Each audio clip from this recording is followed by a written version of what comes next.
জুরাইজের মা বলে, সন্তান দরজা খুইলা মা দেখলা না, বেশ্যার চেহারা দেখালো। বদদুয়াটা সরাসরি চলে গেছে। আল্লাহর রাসূল বলেন, কিছুদিন যাইতে না যাইতেই ওই এলাকার মরুভূমির একটা রাখালিনী মেয়ে যে ছাগল চড়ায়, সে গর্ভবতী হয়ে গেছে, তার পেটে অবৈধ বাচ্চা চলে এসেছে। লোকেরা তারে জিগায়, তোমার যে বিয়ে ছাড়া বাচ্চা হইলো, বাচ্চাটা কার? বাবার নাম কি? বলো বলো। মেয়েটার কুবুদ্ধি আসছে। মেয়েটা বলে, আমার সন্তানের বাবার নাম হলো জুরাইজ। হযরত জুরাইজের উপরে অপবাদ লাগায় দিছে। যেই এলাকার মানুষ হযরত জুরাইজকে ভালো খানা খাওয়াইতো, গাছের পয়লা ফল খাওয়াইতো, হাদিসে আছে এই এলাকার মানুষ ক্ষিপ্ত হইয়া হযরত জুরাইজের ইবাদত খানাকে আগুন দিয়ে জ্বালায়া দিছে। হযরত জুরাইজকে তারা রুসওয়া করছে, বেইজ্জতি করছে, প্রহার করছে।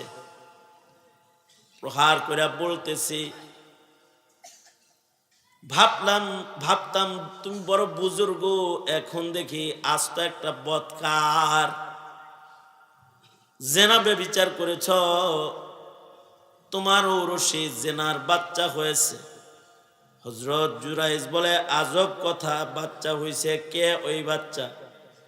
এই মহিলাকে চেনো না? কয় না, চিনি না। এই বাচ্চাকে চেনো না? এটাই তো তোমার বাচ্চা, তোমার ঔরসে জন্মাইছে। হযরত জুরাইজ এত বড় বুজুর্গ যে হযরত জুরাইজ সাথে সাথে আল্লাহ তাআলাকে ডেকে বলতেছে, ওগো আল্লাহ, এই বাচ্চা কার? তো হযরত জুরাইজে কথা বললে আল্লাহ তাআলা হযরত জুরাইজের কালবের ভেতরে ইলকা করলেন, বাচ্চা কার? বাচ্চারে জিগাও না, সে কার বলে দিবে। বাচ্চাকে জিজ্ঞাসা করো ওর বাবার নাম কি। মায়ের বদদুয়া লইছো, মার বদদুয়ায় সামনে হাজির করে দিছি। মারে দেখলা না কে? দরজা খুইলা মারে দেখতা, তাইলে বেশ্যা দেখতে হইতো না। যাও, তুমি আমার পেয়ারা বাচ্চাকে জিগাও ওর বাবার নাম। হযরত জুরাইজ বাচ্চার মাথার চুলের ভেতরে হাত দিয়ে নাড়া দিয়ে জিজ্ঞেস করে, মান আবুকা ইয়া ওয়ালাদ, এই বাচ্চা তুমি কার সন্তান? তোমার বাবার নাম কি? মায়ের কোলে দুলনাথ থেকে বাচ্চা বলে, আনা ইবনু ফুলান আর রাঈ, আমি অমুক রাখালের সন্তান, আমার বাবার নাম হলো অমুক।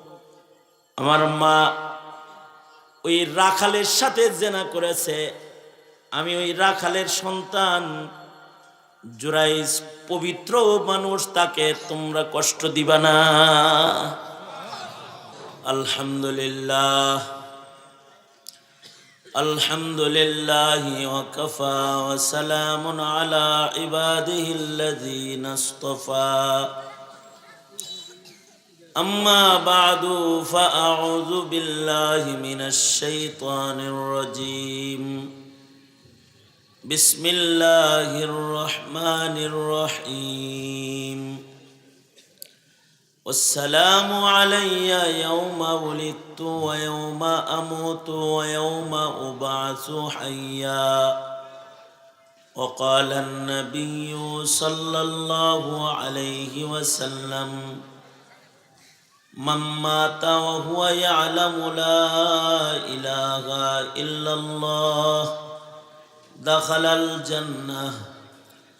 وقال النبي صلى الله عليه وسلم، كما تعيشون تموتون وكما تموتون تبعثون وكما تبعثون تحشرون، أو كما قال عليه الصلاة والسلام. اللهم صل على محمد وعلى آل محمد كما صليت على إبراهيم وعلى آل إبراهيم إنك حميد مجيد اللهم بارك على محمد وعلى آل محمد كما باركت على إبراهيم وعلى آل إبراهيم إنك حميد مجيد উত্তর মেদিনী মণ্ডল এলাকাবাসীর উদ্যোগে আয়োজিত অত্র এলাকার মুর্দেগানদের রূহের মাগফিরাত কামনায় আয়োজিত তৃতীয় বার্ষিক ওয়াজ ও দোয়া মাহফিলের মোহতারাম সভাপতি, উপস্থিত হযরত বুজুর্গ উলামায়ে কেরাম, সম্মুখপানে সমবেত দিন প্রিয়, ইসলাম প্রিয়, দিনদার ইমানদার মুমিন মুসলমান ভাইরা, আল্লাহর দরবারে শুকর। আল্লাহ তাআলা একটা দ্বীনি মাহফিলে আমাদেরকে হাজিরা দেওয়ার তৌফিক দান করেছেন। এজন্য কালিমাতুশ শুকর পড়ি, শুকরিয়া আদায় করি আলহামদুলিল্লাহ। ওলামা হযরতগণ বয়ান করতেছিলেন এবং মোবারক করিম সাহেব উনি গুরুত্বপূর্ণ নসিহত শুরু করছেন। আমি বসে গেছি, কারণ আগের থেকে এলান এশার পরে আমি কিছু কথা বলার এরাদায় এই দাওয়াত কবুল করেছি। ওনাকে যেহেতু আমার ছোট ভাই, আমি পাশে বসাইছি। আবার তা আমি কিছু কথা আপনাদের সামনে বলবার এরাদায় আল্লাহর কালাম থেকে সূরা মারিয়াম থেকে আয়াত তেলাওয়াত করেছি আর নবী পাকের হাদিস আপনাদের সামনে পেশ করেছি।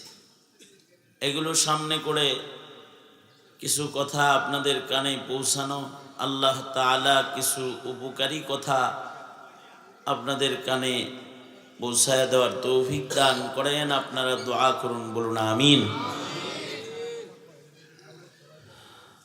মানুষের জিন্দেগির কিছু ধাপ আছে। একটা ধাপ হলো জন্ম। মানুষ জন্মায়, জন্মের মাধ্যমে মানুষের দুনিয়ার জিন্দেগি শুরু হয়। এরপরে আরেকটা ধাপ হলো মানুষের মরণ। মৃত্যুর মাধ্যমে মানুষের বরজখের জগৎ, কবরের জগৎ শুরু হয়। আর আরেকটা ধাপ হলো হাসর। মানুষকে ইসরাফিলের বাঁশির মাধ্যমে আল্লাহর আদালতে সকলকে আসামি হয়ে দাঁড়ায় যেতে হবে। অর্থাৎ একটা মানুষের আলমের দুনিয়াতে অবস্থান, আলমে বরজখে অবস্থান, আর আলমে আখিরাতে আল্লাহর সামনে দাঁড়ানো। এই তিনটি ধাপ মানুষের জীবনে। জন্ম যখন হয়, জন্মের সময়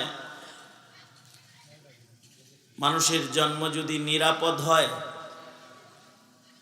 ওই মানুষটার দুনিয়ার জিন্দেগি সুন্দর হয়।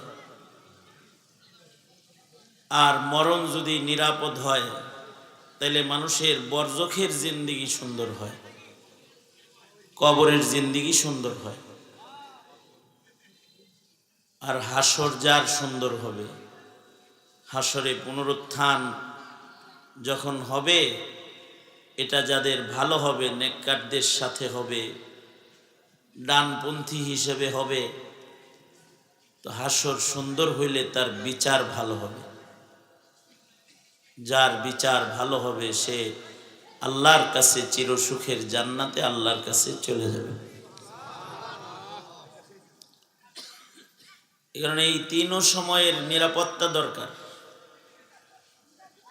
এবং এই তিনও সময়ের নিরাপত্তা, তিনও জিন্দিগির নিরাপদ হালাত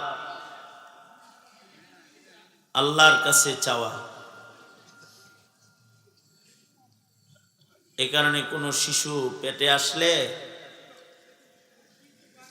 মা বাবা তার জন্মের নিরাপত্তা তালাশ করে, তার জন্মটা যেন ভালো একটা অভিজ্ঞ দায়ীর হাতে হয়, নার্সিং ব্যবস্থাটা যেন ভালো হয়, তার ডেলিভারিটা যেন সুন্দর হয়, এগুলো চিন্তা করে। এই কারণেই সন্তান পৃথিবীতে আসার সময় তার মা বাবা সন্তানের আগমন নিয়ে পেরেশান থাকে। ইকো বন্ধ করে দে কমা। তা এটা নিয়ে পেরেশানিতে থাকে, আর ডাক্তারের শরণাপন্ন খুব বেশি হয়। প্রতি মাসে মাসে মেডিকেল চেক আপ, মাসে মাসে ডাক্তারের কাছে যে মশওয়ারা নেওয়া, এগুলো করতে থাকে। কেউ কেউ তো যাদের অর্থকড়ি আছে, বাচ্চা হওয়ার আগেই ভালো হসপিটালে নিয়ে ভর্তি করে থুয়ে দেয়, যেন নিরাপদে বাচ্চাটা যেন পৃথিবীতে আসে। কেউ কেউ বিদেশে চলে যায় সন্তান জন্মের জন্যে। যাদের অর্থকড়ি ভালো আছে তারা বিদেশের হসপিটালে চলে যায়, সন্তানের আগমনটা যেন সুন্দর হয়, আগমনটা যেন নিরাপদ হয়। কিন্তু এই যে নিরাপত্তাটা, জন্মের সময়ের নিরাপত্তা, এই নিরাপত্তা দেনেওয়ালা জাত হলেন আল্লাহ। দেনেওয়ালা কে? আল্লাহ যদি কোনো বাচ্চার জন্মের নিরাপত্তা দিয়ে দেয়, ডাক্তারের কাছে না গেলেও এই বাচ্চাটার জন্ম সুন্দর হয়ে যায়। কোনো চেক আপ টেক আপ করছে টরছে না, ঘরের ভেতরে জন্ম হয়েছে, কিন্তু বড় সুন্দর একটা জন্ম হয়ে যায় অল্প সময়ে। রহমত করছে আল্লাহ তাআলা। গরিবের ঘরে বাচ্চা হয়, না ক্লিনিকে নেওয়ার সুযোগ আছে তার, না ডাক্তার দেখানোর টাকা আছে তার।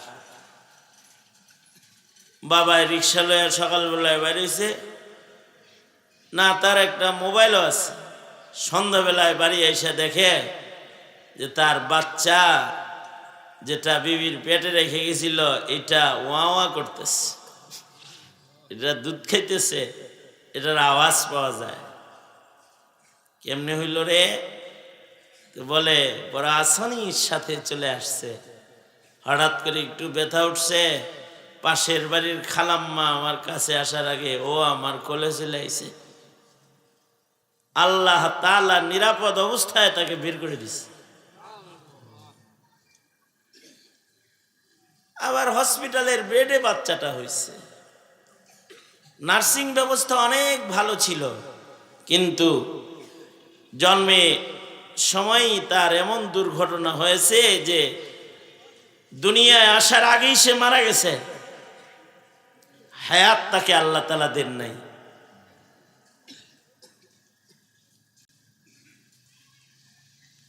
সুস্থ বের করার জন্য পেট কাটছে। কেন রে? সিজার লাগবে কেন? কয় সিজার এজন্যে লাগবে, বাচ্চার মাথা বড় হয়ে গেছে, এই বাচ্চা স্বাভাবিক ডেলিভারি হবে না, উল্টা পজিশনে আছে, পা নিচের দিকে আছে, মাথা উপরের দিকে আছে, বেরোইব না এটা। নিরাপদে বের করার জন্য শেষ বেলায় মায়ের পেট কেটে ফেলছে, কিন্তু নিরাপত্তা আল্লাহ তাআলা দেন নাই। কাইটা যখন উঠাইছে তো মরা উঠছে, কারণ নিরাপত্তা দেনেওয়ালা জাত কে?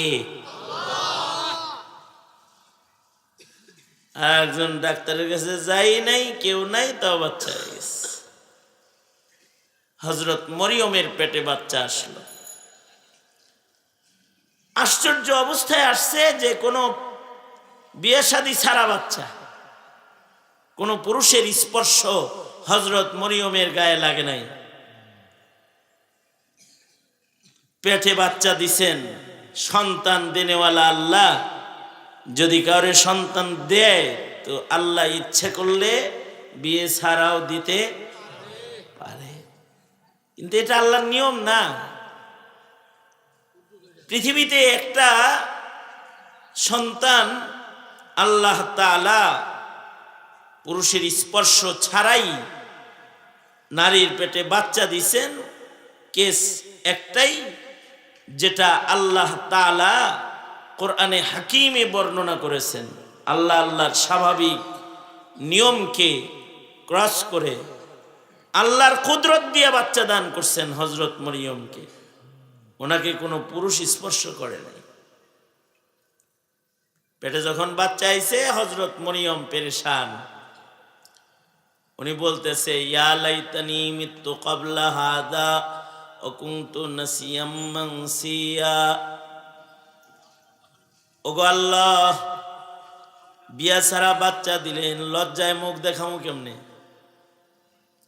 মানুষ যখন জিজ্ঞাসা করবে যে এ বাচ্চার বাবাকে, আমি কি বলবো? অথচ আমাকে পৃথিবীর কোনো পুরুষ স্পর্শ করে নাই। এমন প্রশ্নের মুখোমুখি হওয়ার আগে যদি আমি মরে যাইতাম অথবা আমি লাশাই হয়ে যেতাম, আমারে খুঁজা পাইতো না কেউ। এমন প্রশ্নের সম্মুখীন হওয়ার আগে যদি আমি মরে যাইতাম, আমি এখন মানুষের প্রশ্নের উত্তর কি দিব? লজ্জায় হযরত মরিয়ম ঘর থেকে বের হয়ে পেটের সন্তান লইয়া জঙ্গলে চলে গেছেন। কিন্তু আসমানের মালিক আল্লাহ তাআলা জঙ্গলের ভেতরে একটা সন্তানকে পৃথিবীতে জন্ম দিতেছেন, যেখানে কোনো দাইমা নাই, দাদি নানি নাই, কেউ নাই, বাচ্চা একা হযরত মরিয়ম আছেন। কিন্তু জন্মটা নিরাপদ আল্লাহ তাআলা দিয়ে দিলেন, যে হযরত মরিয়মের পেট থেকে বাচ্চা বেরোয় আসলো। হযরত ঈসা আলাইহিস সালাতু ওয়াস সালাম দুনিয়াতে আগমন করলেন। হযরত মরিয়মের খবরও হয় নাই যে একটা বাচ্চা প্রসব হয়েছে। এত নিরাপদে আল্লাহ তাআলা ওনাকে দুনিয়ায় নিয়ে আসছেন। শুধু তাই আনেন নাই, জংলার ভেতরে পানির ইন্তজাম করে দিয়েছেন। পাথর থেকে ঠান্ডা পানি প্রবাহিত হইতেছে, ঝর্ণা। আর হযরত মরিয়ম ঠান্ডা পানি পান করতেছেন। খেজুর গাছ, উপর থেকে পাকা খেজুরগুলো ঝরঝর করে ওনার মাথার কাছে পড়বার লাগছে। আর উনি পাকা খেজুরগুলাকে খাইতেছেন। শক্তি আইসা গেছে। সন্তান কোলে লইয়া আল্লাহকে বলতেছে, ওগো আল্লাহ, কি করমু, কি বলমু? মানুষ জিগাইলে তার পরিচয় কি বলমু? কিন্তু আল্লাহ তাআলা এই জায়গার ভেতরে এই বাচ্চা জন্মের সময় পূর্ণ নিরাপত্তা, সালামতি আল্লাহ তাআলা নিজ কুদরতের হাতে দিয়ে দিলেন। এ কারণে এই সময় বাচ্চা যদি কারোর কেউ মা হচ্ছে, বাবা হচ্ছে, তখন আল্লাহর কাছে নিরাপত্তা চাইতে হয়, আল্লাহর কাছে সালামতি চাইবে। এ আল্লাহ, আপনি আমাকে একটা নেক সন্তান দান করেন, সুন্দর পন্থায় তাকিয়ে দেন, সালামতির একটা জন্ম তাকে দেন, নিরাপদ জন্ম দান করে। আল্লাহর শরণাপন্ন হইতে হয়। পেটে বাচ্চা লইয়া আল্লাহর কোরআন পড়তে হয়, ইবাদত করতে হয়, জিকির করতে হয়, আল্লাহর কাছে বেশি বেশি দোয়া করতে হয়। কিন্তু যিনি বাচ্চা দিচ্ছেন তার সাথে যোগাযোগ নাই, পেটে সন্তান নিয়ে সারা দিন টিভি দেখছে, সিনেমা দেখছে, আর ডাক্তারের সাথে যোগাযোগ করছে। আল্লাহর সাথে কোনো যোগাযোগ নাই, না মায়ের যোগাযোগ আছে না বাবার যোগাযোগ আছে। জন্মের আগেই যার ঘরে সন্তান আসতেছে সে আল্লাহর আশ্রয় কামনা করবে। দুনিয়ার কোনো ডাক্তার যদি নাও থাকে, কেউ যদি সন্তান জন্মের সময় না থাকে, আর আল্লাহ যদি নিরাপত্তা দিয়ে দেয়, তো আমন সালামতির সাথে বাচ্চা দুনিয়ায় চলে আসবে।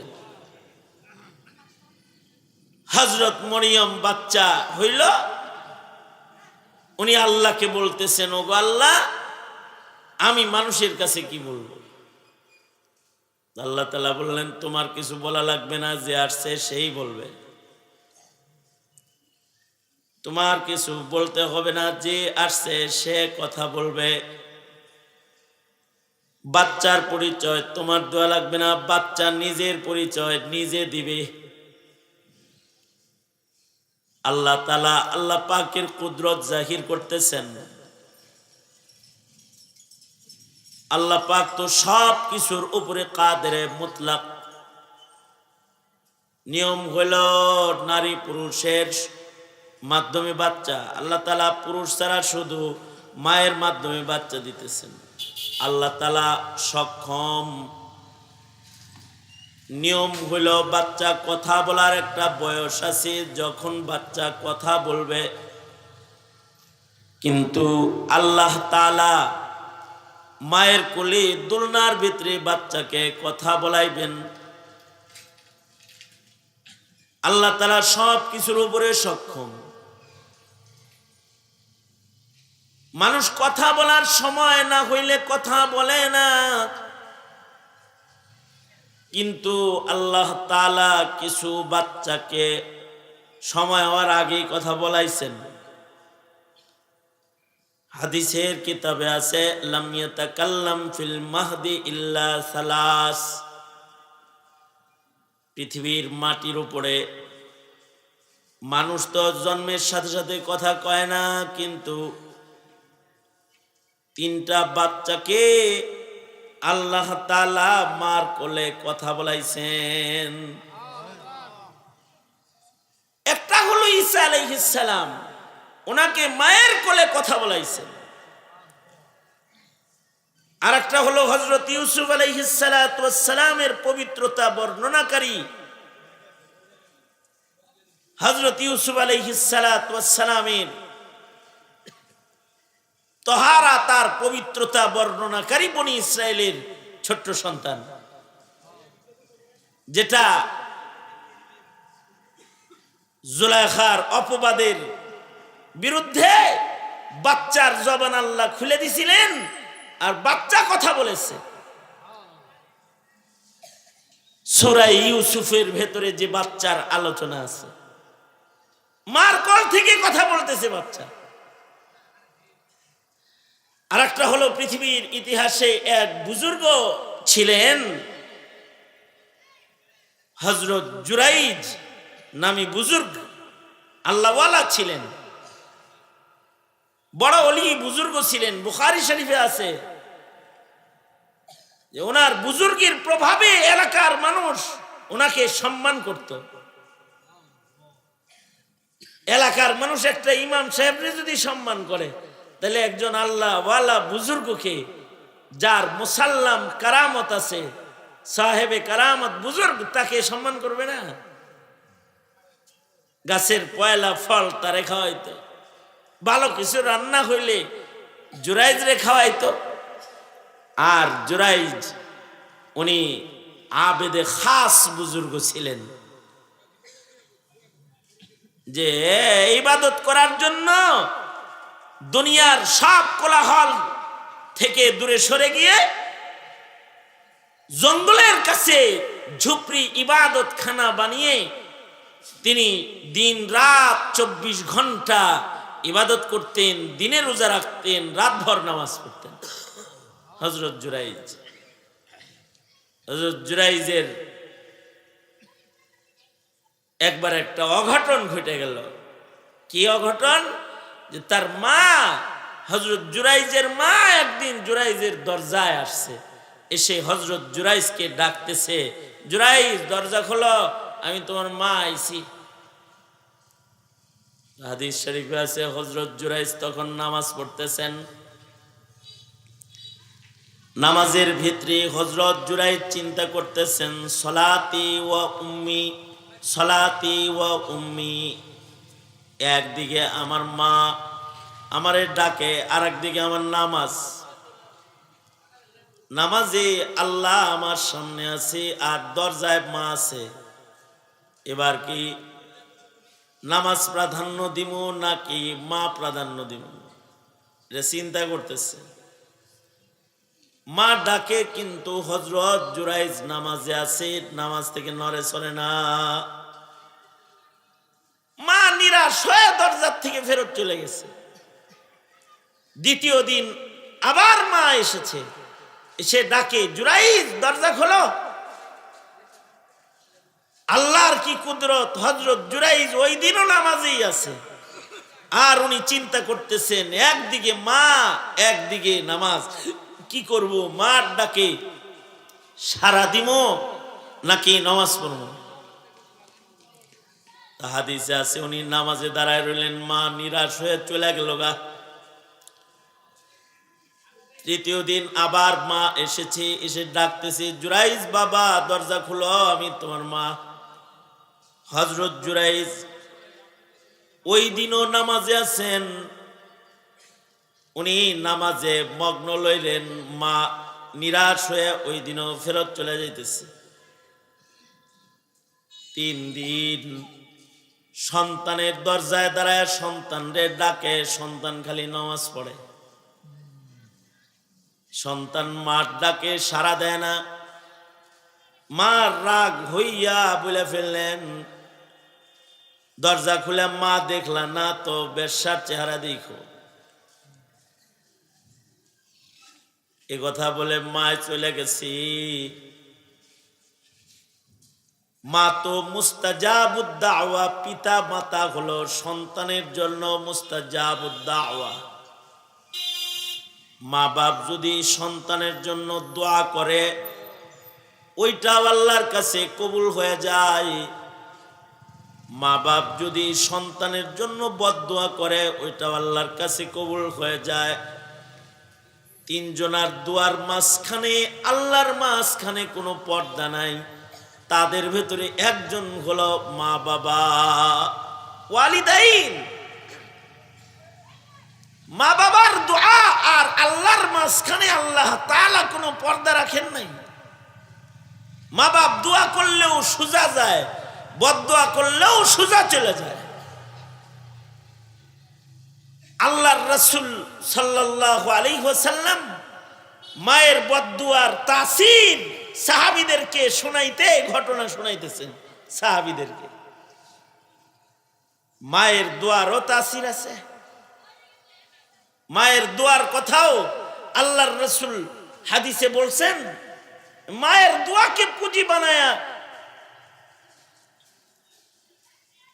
আসহাবুল গার, এরা মার দোয়াকে পুঁজি বানায়া এদের একজন দোয়া করছে, তো মুসিবত থেকে আল্লাহ তাআলা মার দোয়ার বরকতে তাৎক্ষণিকভাবে সরাইয়া দিছে।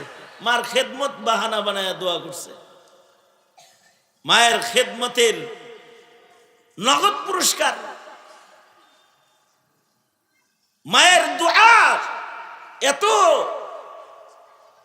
সরাসরি আল্লাহর কাছে যায় যে ইমাম বুখারী রহমাতুল্লাহ আলাইহি উনি অন্ধ জন্মাইছেন, কিন্তু ওনার মা ওনার জন্য দোয়া করছেন, আল্লাহ আপনি আমার সন্তানের চোখ ভালো করে দেন। আল্লাহ তাআলা মার দোয়ার বরকতে ইমাম বুখারী রহমাতুল্লাহ আলাইহির অন্ধ চোখ ভালো করে দিছে। এবং এই চোখে এত জ্যোতি হইছে, মার দোয়ার চোখ, তো এ চোখে বৃদ্ধ বয়স পর্যন্ত আলো খালি বাড়ছে। ওনার দেহ দুর্বল হয়েছে কিন্তু চোখ দুর্বল হয় নাই। চাঁদের আলোয় বসে বসে ইমাম বুখারী কিতাব লিখেছেন, চশমা লাগে নাই, বাতি লাগে নাই, মানে চোখে পাওয়ার মার দুয়ার চোখ, তো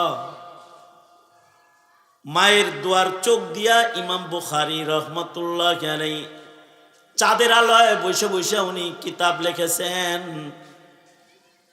মার দোয়ায় চোখ পাইছেন, মোকাম্মাল একটা কিতাব চাঁদের আলোতে বসে লিখছেন, বাতি ছাড়া। মায়ের দোয়া তাসির আছে, বাবার দোয়া তাসির আছে, মা বাবার বদদোয়াও সরাসরি চলে যায়। এই কারণেই মা বাবার প্রতিও নির্দেশ হলো যে সন্তানদের জন্য দোয়া করো, বদদোয়া করবে না। রাগ করে মায় কইছে তুই মর গা, রাস্তায় যায় মোটর সাইকেলের নিচে পড়ে মরিস, মর গাও বলবা না, দোয়া করবা। কারোর ব্যাপারে বলছে আল্লাহ যদি তোরে কাবা শরীফের ইমাম বানাই তো তাইলে তুই ভালো হইতি রে, খালি দুষ্টামি করস, তো আল্লাহ তাকে কাবার ইমাম বানাইছে। মুখ দিয়া কিছু বলছে তো সেটা চলে গেছে। মা বাবা কিছু বললে এটা ডাইরেক্ট জায়গা। জুরাইজের মা বলে, সন্তান দরজা খুইলা মা দেখলা না, বেশ্যার চেহারা দেখালো। বদদুয়াটা সরাসরি চলে গেছে। আল্লাহর রাসূল বলেন, কিছুদিন যাইতে না যাইতেই ওই এলাকার মরুভূমির একটা রাখালিনী মেয়ে যে ছাগল চড়ায়, সে গর্ভবতী হয়ে গেছে, তার পেটে অবৈধ বাচ্চা চলে এসেছে। লোকেরা তারে জিগায়, তোমার যে বিয়ে ছাড়া বাচ্চা হইলো, বাচ্চাটা কার, বাবার নাম কি, বলো বলো। মেয়েটার কুবুদ্ধি আসছে। মেয়েটা বলে, আমার সন্তানের বাবার নাম হলো জুরাইজ। হযরত জুরাইজের উপরে অপবাদ লাগায় দিছে। যেই এলাকার মানুষ হযরত জুরাইজকে ভালো খানা খাওয়াইতো, গাছের পয়লা ফল খাওয়াইতো, হাদিসে আছে এই এলাকার মানুষ ক্ষিপ্ত হইয়া হযরত জুরাইজের ইবাদত খানাকে আগুন দিয়ে জ্বালায়া দিছে। হযরত জুরাইজকে তারা রুসওয়া করছে, বেইজ্জতি করছে, প্রহার করছে। প্রহার করে বলতেছে, ভাবতাম তুমি বড় বুজুর্গ, এখন দেখি আজ তো একটা বদকার, জেনা ব্যভিচার করেছ, তোমার ঔরসে জেনার বাচ্চা হয়েছে। হযরত জুরাইজ বলে, আজব কথা, বাচ্চা হয়েছে, কে ওই বাচ্চা? এই মহিলাকে চেনো না? কয় না, চিনি না। এই বাচ্চাকে চেনো না? এটাই তো তোমার বাচ্চা, তোমার ঔরসে জন্মাইছে। হযরত জুরাইজ এত বড় বুজুর্গ যে হযরত জুরাইজ সাথে সাথে আল্লাহ তাআলাকে ডেকে বলতেছে, ওগো আল্লাহ, এই বাচ্চা কার? হযরত জুরাইজ কথা বললে আল্লাহ তাআলা হযরত জুরাইজের কলবের ভেতরে ইলকা করলেন, বাচ্চা কার? বাচ্চারে জিগাও না, সে কার বলে দিবে। বাচ্চাকে জিজ্ঞাসা করো ওর বাবার নাম কি। মায়ের বদদুয়া লইছ, মার বদদুয়ায় সামনে হাজির করে দিছি। মারে দেখলা না কে? দরজা খুইলা মারে দেখতা, তাইলে বেশ্যা দেখতে হইতো না। যাও, তুমি আমার পেয়ারা বাচ্চাকে জিগাও ওর বাবার নাম। হযরত জুরাইজ বাচ্চার মাথার চুলের ভেতরে হাত দিয়ে নাড়া দিয়ে জিজ্ঞেস করে, মান আবুকা ইয়া ওয়ালাদ, এই বাচ্চা তুমি কার সন্তান, তোমার বাবার নাম কি? মায়ের কোলে দুলনাথ থেকে বাচ্চা বলে, আনা ইবনু ফুলান আর রাঈ, আমি অমুক রাখালের সন্তান, আমার বাবার নাম হলো অমুক। আমার মা ওই রাখালের সাথে জেনা করেছে, আমি ওই রাখালের সন্তান জুরাইজ পবিত্র মানুষ, তাকে তোমরা কষ্ট দিবা না। আল্লাহ তাআলাই বাচ্চার জবান খুলে দিছেন। হাদিসে আছে এই এলাকার মানুষ এসে হযরত জুরাইজকে বলতেছে, যখন বুজুর্গি বাচ্চার মুখ দিয়ে আল্লাহ প্রকাশ করে দিছে, এবার এরাই বলতেছে যারা ইবাদতখানা ভেঙে দিয়েছে, তারা বলে, জুরাইজ আপনি যদি চান তাহলে আপনার ইবাদতখানাটাকে আমরা স্বর্ণের ইট দিয়ে নির্মাণ করে দিব, সোনার ইট দিয়ে ইবাদতখানা বানায় দিব ফিরা। হযরত জুরাইজ দুনিয়া থেকে উনি বললেন, না, আমার যে ইবাদতের ঝুপড়িটা ছিল সে ঝুপড়িটাই আমাকে নির্মাণ করে দাও। এই বাচ্চাকেও আল্লাহ তাআলা কথা বলাইছেন, কথা বলার বয়স হওয়ার আগে আল্লাহ কথা বলান পারেন। আল্লাহ তাআলার কুদরতে তো সব আছে। আল্লাহ যদি বাচ্চাকে হাঁটাইতে পারে, কথা বলাইতে পারবে না কেন? ছাগলের বাচ্চাকে যদি জন্মের পরে দৌড় দেওয়াইতে পারে, মুরগির বাচ্চাকে যদি জন্মের সাথে সাথে হাঁটাইতে পারে, নিজের ঠোঁটে খাওয়াইতে পারে, তাহলে মানুষের বাচ্চাকে কথা বলাইতে আল্লাহর কুদরতের বাইরের না ভেতরের। আল্লাহ পাক কথা বলাইতে পারেন, তাই কথা বলাইছেন। এরকম ঘটনা অ্যাভেলেবেল নয়, কখনো কখনো আল্লাহ তাআলা কথা বলাইছেন। যখন যখন কথা বলাইছেন তার ভেতরে একটা ঘটনা এটাও যে হযরত ঈসা নবী যেহেতু বাপ সারা জন্ম, হযরত মরিয়ম চিন্তায় পড়ছেন, এই বাচ্চার নিরাপত্তাও নাই, আমারও নিরাপত্তা নাই রে, এলাকার মানুষ পিটায় মেরে আলেব। আল্লাহ তাআলা বললেন, না না, তোমাদের কিছুই হবে না, যাও, নিরাপত্তা দেনে ওয়ালা আমি নিরাপত্তা দিব। বাচ্চা কথা বলবে। যদি কেউ তোমাকে জিজ্ঞাসা করে, মরিয়ম বাচ্চা কি, তুমি ইশারা করে বলবে আমি রোজা। জমানার নিয়ম ছিল, যদি বলতো আমি রোজা, তার মানে কথা বলা যাবে না, রোজার হালতে কথা বলা নিষেধ। হযরত মরিয়মকে আল্লাহ তাআলা শিখায় দিলেন, তুমি বলবা আমি রোজা, তাই তোমাদের প্রশ্নের উত্তর আমি দিতে পারবো না। লোকেরা বলে, রোজা রাখা বাচ্চা লয়া আইছ, তো কথা কমু কার লগে, তুমি কথা বলবা না। আল্লাহর নির্দেশ মতো হযরত মরিয়ম নিজের বাচ্চাকে দেখায় বললেন, আমি রোজা, তাতে কি আমার বাচ্চা তো আর রোজা না, ওর লগে কথা কও। এলাকার লোকেরা খেপে গিয়ে বলে, বাচ্চা কি কথা কয় নাকি?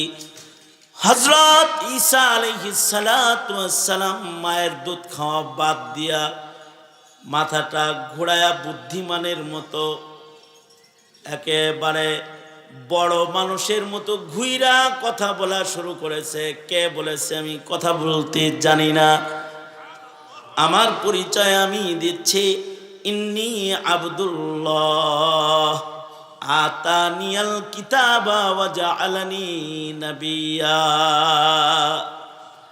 এই আমার পরিচয় জিগাইতেছ, আমি আল্লাহর বান্দা, আমি নবী, তোমরা আমার উম্মত, আমি শিক্ষক, তোমরা আমার ছাত্র, আমি মায়ের বাধ্য সন্তান। মার লগে কথা কবি, ভেজাল লাগাম কিন্তু একেবারে বিচার কর্ম। সাবধান, আমি নামাজ পড়তে কই নামাজ পড়বি, আমি রোজা রাখতে কই রোজা রাখবি, আমি ইবাদত করতে আদেশ করি এগুলো করবি, তেরিবিরি করবি না। আমি পয়গম্বর হয়ে আসছি, তোরা আমার উম্মত। আল্লাহু আকবার কাবীরা। জবান খুলে গেল। নবীদের আকল ভালো। পৃথিবীতে যত মানুষ জন্মগ্রহণ করেছে এর ভেতরে সবচেয়ে উৎকৃষ্ট এবং উত্তম আকল আল্লাহ তাআলা নবীদেরকে দান করেছেন। নবীদের আকলের চাইতে ভালো আকল আল্লাহ তাআলা কাউকে দেন। নবীদের আকল সবচেয়ে উত্তম আকল। নবীদের ভেতরে আবার আমাদের নবীর আকল সর্বোত্তম আকল। আল্লাহু আকবার বলেন। নবীদের আকল শ্রেষ্ঠ আকল। এবং আশ্চর্য কিছু পার্থক্য সাধারণ মানুষ আর নবীদের ভেতরে, সেটা হলো মানুষের মানুষ আকল মন্দ হইতে দেরি হয়। কেউ আকল মন্দ হইতে ডিগ্রি পাস করতে হয়, তারপরে কিছু আকল হয়। কেউ আকল মন্দ হইতে 15 বছর হইতে হয়, কেউ আকল মন্দ হইতে আরো বেশি বয়স লেগে যায়। দেড় খালি লম্বাই হইছে, আস্ত লম্বা তাল গাছ, কোনো বুদ্ধি নেই, এরকম বলে না? হ্যাঁ, খালি লম্বাই হইছ, মোটা তাজা হইছ, বুদ্ধি হইছে না, এরকম বলে না? মানুষের আকল হইতে দেরি হয়। এই কারণেই মানুষের উপরে ইবাদত ফরজ হইতেও দেরি হয়। মানুষকে ইবাদতের নির্দেশ সাথে সাথে না, জন্মের সাথে সাথে আল্লাহ তাআলা ইবাদত বর্জনের গুনাহ লেখে না। তবে কেউ যখন আকল মন্দ হয়ে যায় তখন কিন্তু ঠিকই এক ওয়াক্ত নামাজের হিসাব নিকাশ শুরু হয়ে যায়। সীমানা কি? আকল হইছে কি হয় নাই? হের যে একটা বউ লাগবে এটা যেদিন বুঝা লাইছে সেদিন তার আকল পুরা হয়ে গেছে, বালেগ হয়ে গেছে, তো আকল মন্দ হয়ে গেছে। এবার বালেগ হওয়ার পরে যদি শরীয়তি ইসলামের একটি বিধানও কেউ অমান্য করে, এর জন্য আল্লাহ তাআলা তাকে ধরপাকড় করবে। এক ওয়াক্ত নামাজও যদি কেউ ছাড়ে তাও তাকে আদালতে কিবরিয়াতে হিসাব দিতে হবে। বালেগ হওয়ার পরে এক ওয়াক্ত নামাজ কারোর কাজা হইছে, এই এক ওয়াক্ত নামাজের জন্য আল্লাহ তাআলা দোজখের আগুনে ফেলবে। জাহান্নামের আগুনে পড়ার জন্য এক ওয়াক্ত নামাজ বর্জনই যথেষ্ট। এত বেশি গুনাহ লাগে না। এক ওয়াক্ত নামাজ পড়ে না ইচ্ছা করে, বাস দোজখের আগুনে ফেলার জন্য এটাই যথেষ্ট। এই কারণে আকল মন্দরা এক ওয়াক্ত নামাজও কাজা হইতে দেয় না। ইমাম মুহাম্মদ রহমতুল্লাহ আলাইহি, ইমামে আজম আবু হানিফা রহমতুল্লাহ আলাইহির ক্লাসে আসছেন। ইমাম মুহাম্মদ তো যেমন ব্রেনি ছিলেন তেমন আকল মন্দ ছিলেন। ব্রেন কিরকম ছিল? যে আইসেন ইমামে আজম আবু হানিফার ক্লাসে, ইমামে আজম আবু হানিফা বলে, এই মুহাম্মদ হাফিজুল কোরআন না, হাফিজুল কোরআন না, আমার দর্শে হাফেজ ছাড়া বসা নিষেধ, যাও হেফজ শেষ করে পরে আইবি, যা। 7 দিন পরে আয়া আবার কোনায় বয়ে রয়েছে। জিজ্ঞাসে, এই হাফিজতাল কোরআন, কোরআন হেফজ করে আইয়া বইছাস না এমনি আইছাস? ইমাম মুহাম্মদ বলে, হেফজ করে খতম শোনায়া তারপরে আইছি। কয়দিনের মাথায়? আমার উস্তাদে মুহতারাম মুফতি দেলোয়ার সাহেব দামাত বরকাতুহুম সেদিন বললেন যে, বাবা একটা আজব হাফেজ পাইছি। কি হাফেজ পাইছেন উস্তাদ জি? 6 মাসের হাফেজে কোরআন, 6 মাসে শুধু হেফজ করে নাই, হেফজ করছে, শুনানিও শেষ করছে। লুকমা লাগাইতে পারি না কেউ মিলাজিলা। আল্লাহু আকবার বলেন। কয় মাস? 6 মাস। 6 মাসে হেফজ করছে, শুনানিও কমপ্লিট করছে। আর ইমাম মুহাম্মদ হলো মাত্র 7 দিনে হেফজও শেষ করছে, শুনানিও শেষ করছে।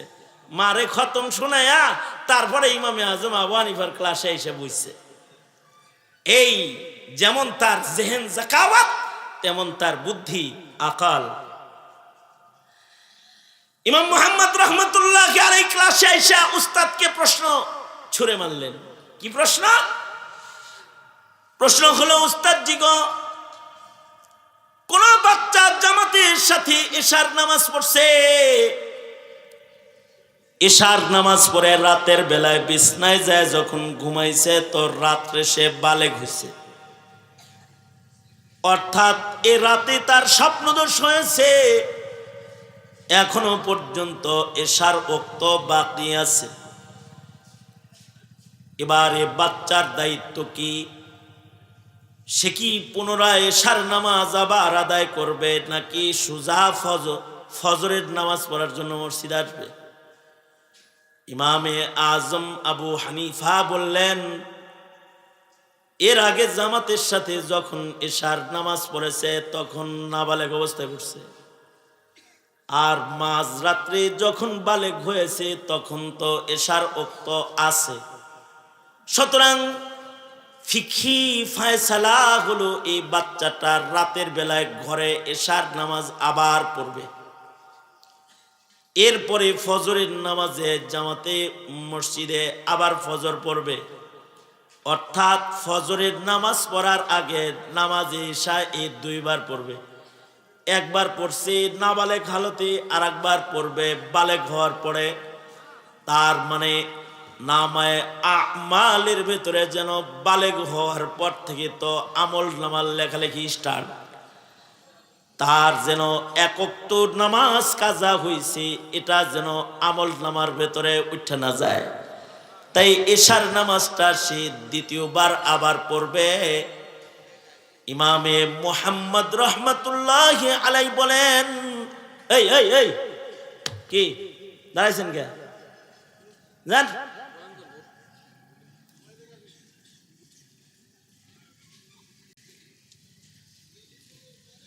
কিছু আছে নাট বল্টু তার স্ক্রু টিস্ক্রু সব উল্টো পাল্টা থাকে।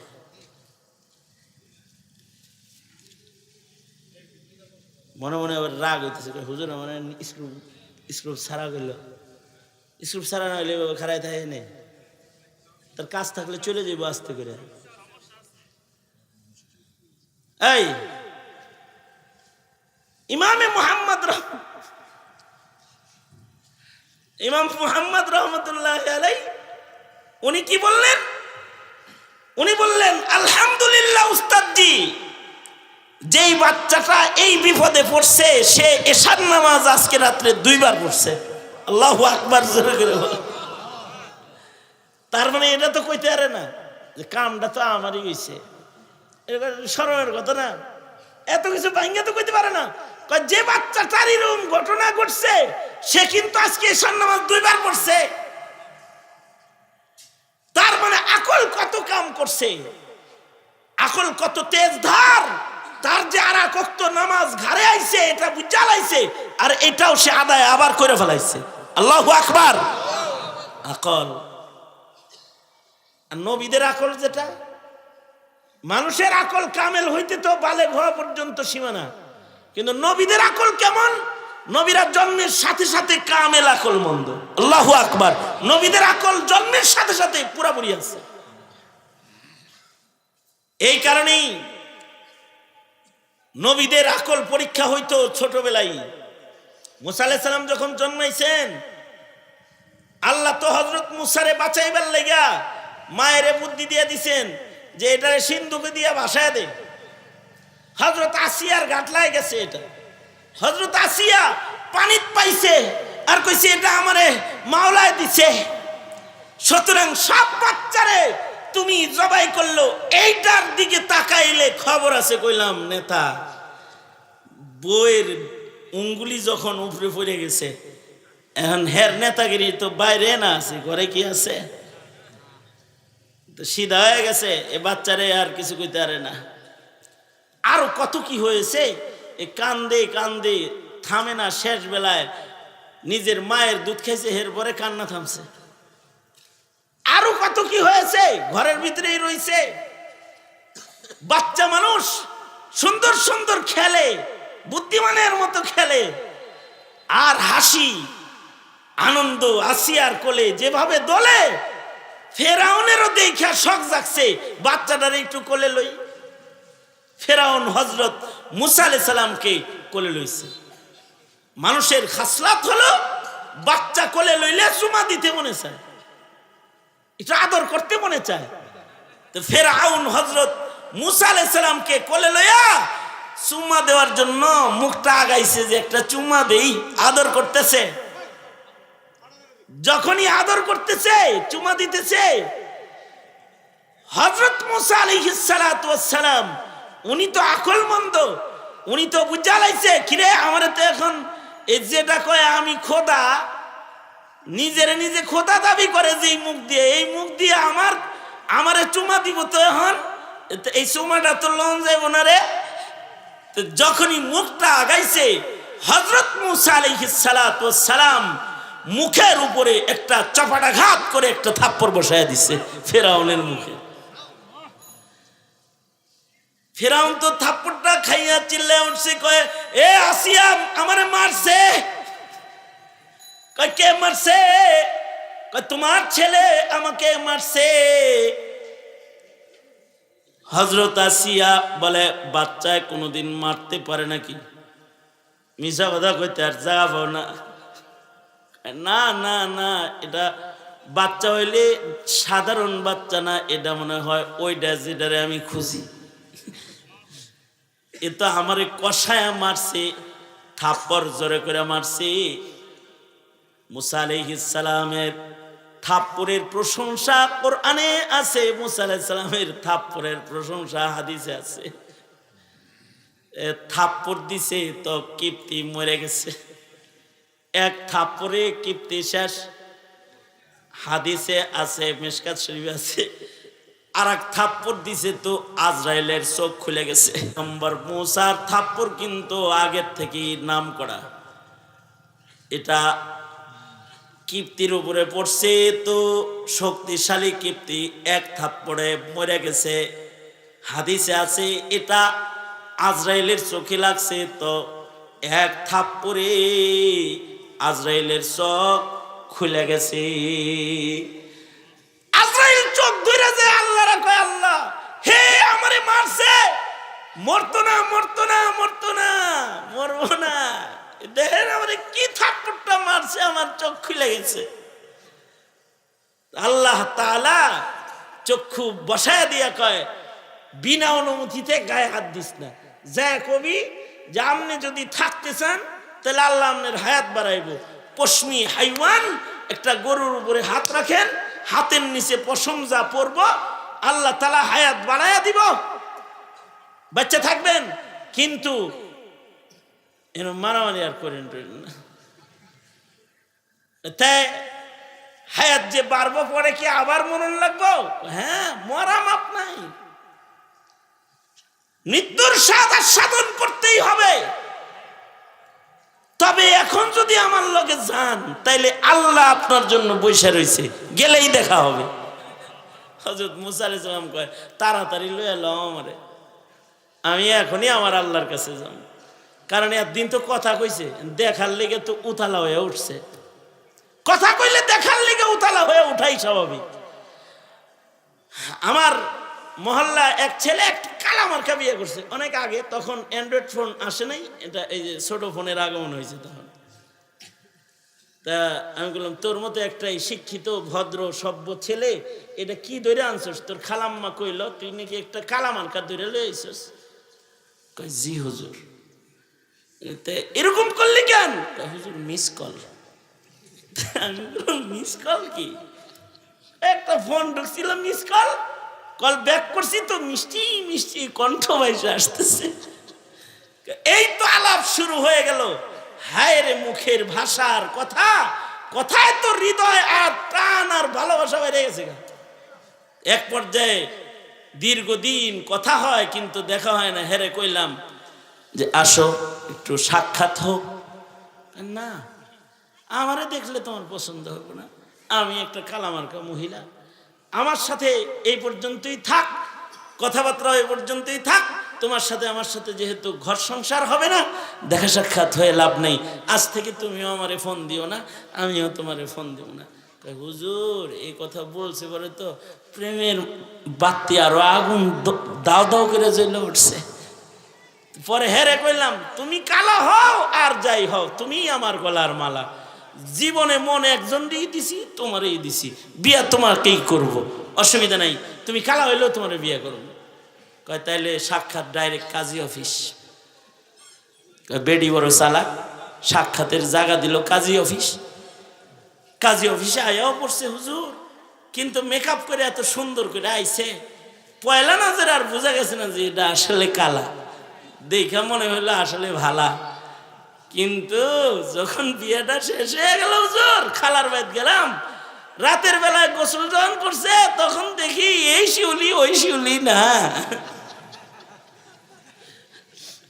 হুজুর একটা মিস কল, এ কথা বলতে বলতে দেখার লেগে পাগল হয়ে ফাঁসা গেছি গা হুজুর। মুসা আলাইহিস সালাম তো আল্লাহর লগে কথা কয়, এবার আজরাইলের হাতে ফাঁসা যাইতেছে। আজরাইল কয়, একদিন তো কালিমুল্লাহ কথা কইছেন, দেখেন তো আর নাই, আজকে এখন যদি আমার লগে যান নড়াচড়া করেন না, খালি বয়ে থাকেন, বাইর করে লয়ে যাবো আর ডাইরেক্ট আল্লাহর লগে দেখা হইব। পয়গম্বর মুসা আলাইহিস সালাম মৃত্যুর জন্য রেডি হয়ে গেলেন। মুসা আলাইহিস সালামের থাপ্পড়ের প্রশংসা আছে তো, পয়গম্বর মুসা আকলমন্দ তো কামেল, ফেরাউন চুমা দিতে আইতেছে, থাপ্পড়ের সুনাম তো আছেই, ধপাস করে একটা বসাইছে। এই মুখ দিয়ে খোদার দাবিদার হও, আর এই মুখ দিয়ে আমারে চুমা দিতে চাও, দিছে একটা থাপ্পড় খায়া কয় হায় রে এইটা সেইটা রে আমারে মারছে রে।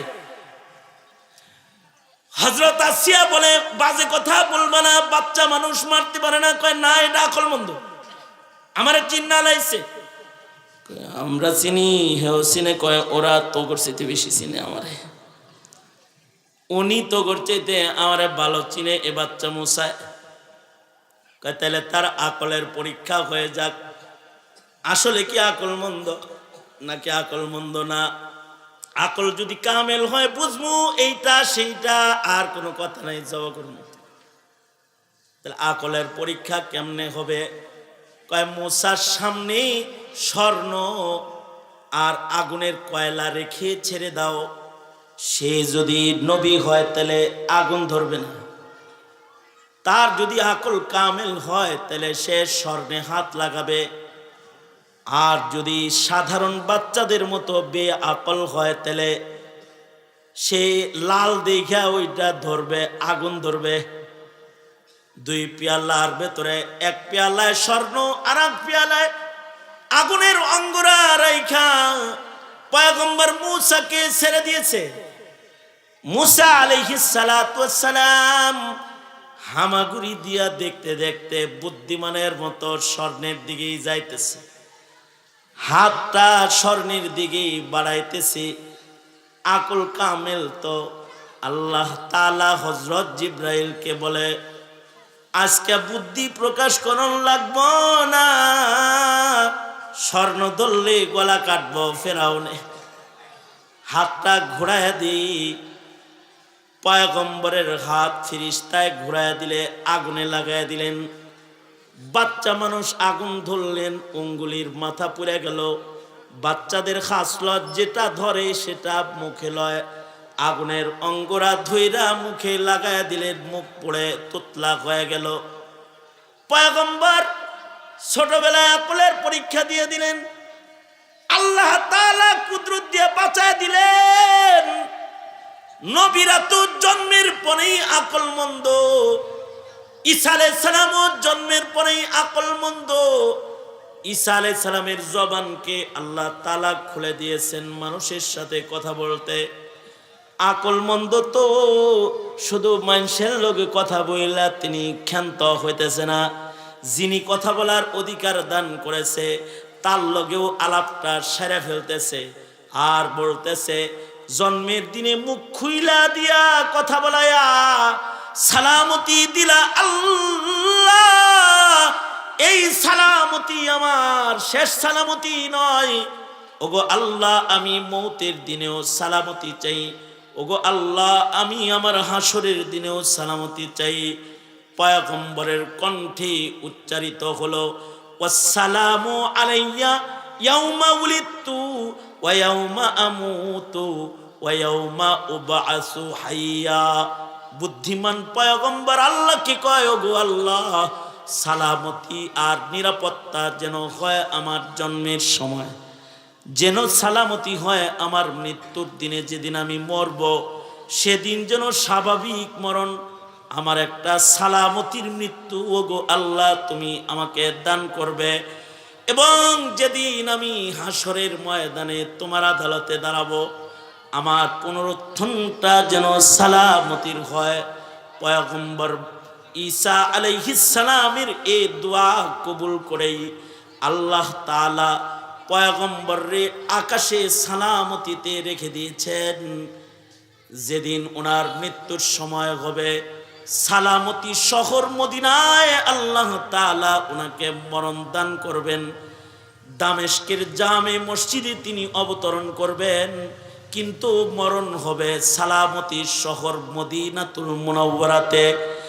দাফন হবে সালামতির কবর রওজায়ে আতহার হুজরায়ে আয়েশা, আয়েশা সিদ্দিকার কামরার ভেতরে।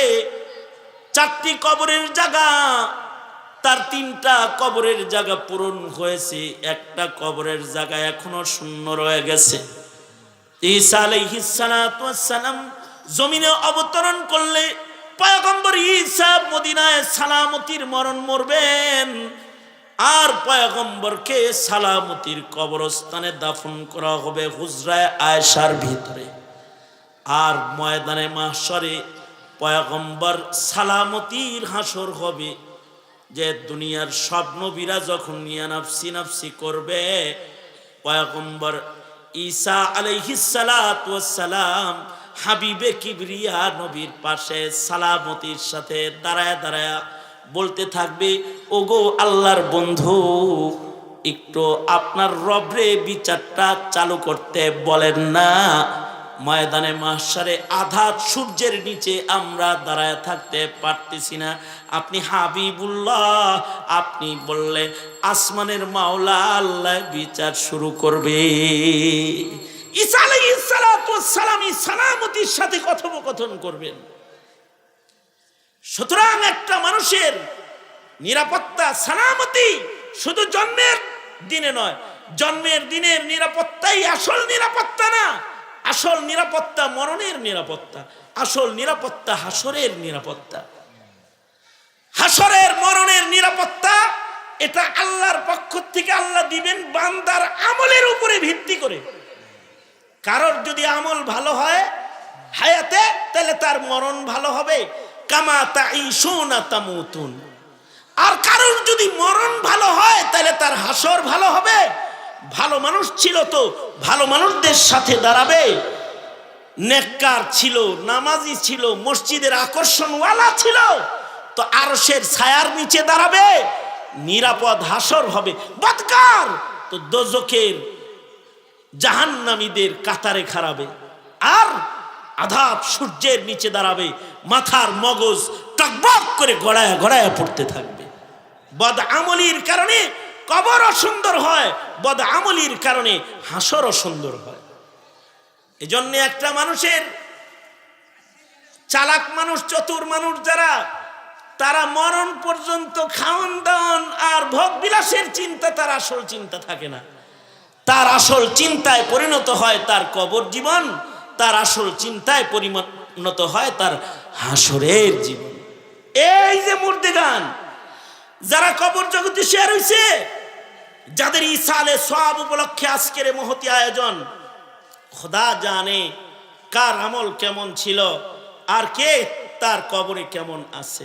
তবে এক হাদিসে আছে, আকরাবিন নিকটতমরা যদি কবরের মাইয়িতদের জন্য ইসালে সওয়াব করে, দোয়া করে, তো আপনজনদের দুয়ার বদলায় আল্লাহ তাআলা কবরবাসীর কবরের আযাব মাফ করে। আপনজনদের নেক আমলের তাসির কবরে পড়ে। সন্তান যদি নেককার হয়, তার নেক আমলের তাসির তার বাবার কবরে পড়ে। সুতরাং যারা আজকের মহতি আয়োজন করেছেন, যে ইসালে সওয়াবের আয়োজন, কবরবাসীদের রূহের মাগফিরাতের আয়োজন, তাদের এই আয়োজনটা অনেক প্রশংসনীয়। পাশাপাশি খালি এই আয়োজন কইরা আর একজনের কবরের চিন্তা করলে কাজ হইব না।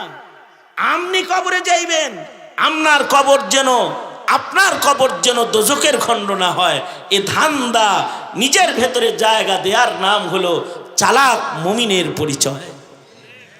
ঈসা আলাইহিস সালাতু ওয়াস সালাম এই ধান্দা জায়গা নিয়ে যখন কথা বলেছেন, আমি আয়াত পড়েছি, ওটা ঈসা নবীর শিশু সময়ের কথা, কিন্তু আল্লাহ তাআলা কালামে ঈসাকে কালামুল্লাহ বানায়া হাবিবুল্লাহর কলবের ভিতরে নাজিল কইরা এটাকে ওহীর মর্যাদা দান করছেন। হযরত ঈসা আলাইহিস সালাম কথা বলতেছিলেন, ওগো আল্লাহ, সালামতি শান্তি আমি চাই জন্মের সময়, সালামতি চাই মরণের সময়, সালামতি আমি চাই হাসরের দিনে। আল্লাহ তাআলা যেন আমাদেরকে মরণ হাসরের সালামতি দান করে, এমন একটা আমলওয়ালা হায়াত যেন আল্লাহ তাআলা আমাদেরকে গঠন করার তৌফিক দান করে, বলুন আমিন। এই মুবারক করিম নামটা হলো উজানির পীর সাহেব হুজুরের নামে, নাম তো আলোচনার ভিতরেও তাসির আছে। সুন্দর কথা বলে, কথা বলতেছিল সুন্দর সুন্দর কথা। আমি যেহেতু আমার ব্যস্ততার ফাঁকে সময় দিয়েছি, তাই পোস্টারে লেখা বা আদেশ, এই যে আমি সারাটা দিলাম, খালি কবরবাসীর কবরের চিন্তা না, নিজের কবরের চিন্তা করো। এইটাকে সামনে করে আগামীর জিন্দিগি যেন আপনার আমার 5 ওয়াক্ত নামাজের জিন্দিগি হয়, আপনার আমার সুন্নতওয়ালা জিন্দিগি হয়, আপনার আমার হালাল হারাম বেঁচে চলার জিন্দিগি যেন হয়, যেন কবর হাসর ভালো হয়। এই ফিকির লালন করতে রাজি তো ইনশাআল্লাহ? হ্যাঁ, এই যে মাহফিল আসছেন, দুনিয়ার লাভের আশায় না আখিরাতের লাভের আশায়? আখিরাতের লাভ কি অল্প হইলেই হয় না, যত বেশি হয় তত ভালো হয়। আজকেও কি অল্প করেই নিবেন না বেশি করে নিবেন? কি কথা কন না, অল্প করেই নিবেন না বেশি করে নিবেন? বেশি নেওয়া দরকার না। সুতরাং মাওলানা তার অসমাপ্ত আলোচনাটা সমাপ্ত করবে, একেবারে ধৈর্যের সাথে বসে কবরের সালামতি কামনায় আপনারা আখেরি মোনাজাত, বেশি লম্বা করবে না, আধা ঘন্টা 40 মিনিট কথা বলবে, আখেরি মোনাজাত করে কবরবাসীর জন্য দোয়া করে তারপরে এখান থেকে উঠবেন। কেউ নড়াচড়া না করে জায়গায় বসে থাকেন।